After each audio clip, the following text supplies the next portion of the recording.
Waluwo ngima Nases ariyo magin jotene e wuodhgi mar chiwo thieth gi sinani ka gituonore kod chiwruok e kinde mabende gikwayo lokruok e ngima Nases ma pachoka. Millicent Adhiambo miyowa ler mathoth. E kar chiwo thieth ma Kisumu County Referral, wayudo Pamela Awino Odero, ma osetiyo kaka nas kuom higni 33, kod nyawadgi Salome Situma, ma osetiyo kuom higni 25 ka gimulo ngima jotuo mar miyogi ngima.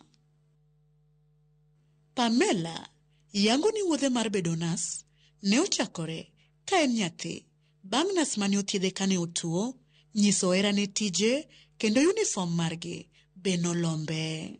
Nayiero nursing nikech nahere ka chieng' moro ne oyudo ka natuo to kana neno ka student nurses biro korwakre gi lewni lepgigo nahero. Then the way manega handle ka tuo koro abe naneno no anyalo timo nursing, nahero nursing.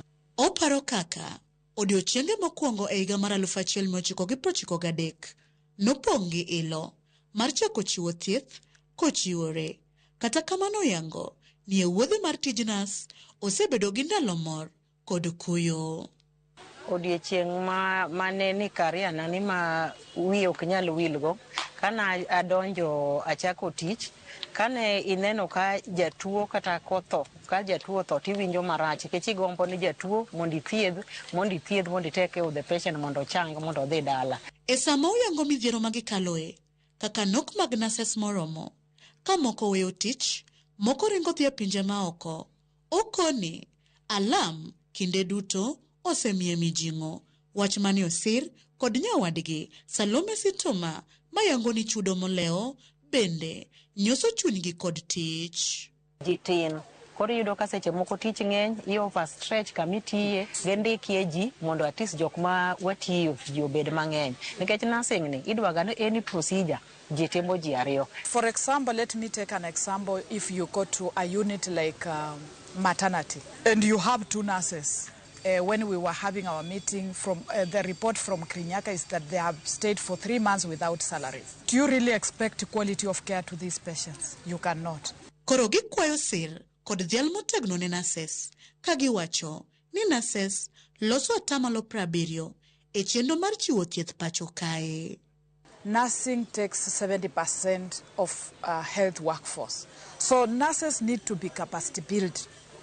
For example, going for trainings, they need to be given equal chance. So we need to be recognized just the same way other colleagues are being recognized. Pamela gi Salome bende jiwo Nases mapod tindo mondo odonje tijno kod chiwruok ka giero tijgi mondo sekta mar Nases kik duok chia margi piny. The values mane Florence Nightingale timo emobedo wagom mondo nyithindo ma sani endelea makawo karwa kata ka koro as we exit they should continue. This generation is that they need to take nursing as a noble profession, to have a patient at heart. So when they are coming to this profession, they should not just looking for the opportunities of going abroad, because even when they go abroad, they face challenges. If they are not well, you know, they don't have the required skills. Kapin mangima dhi nyime kod hingo jumb Nases mabiro rumo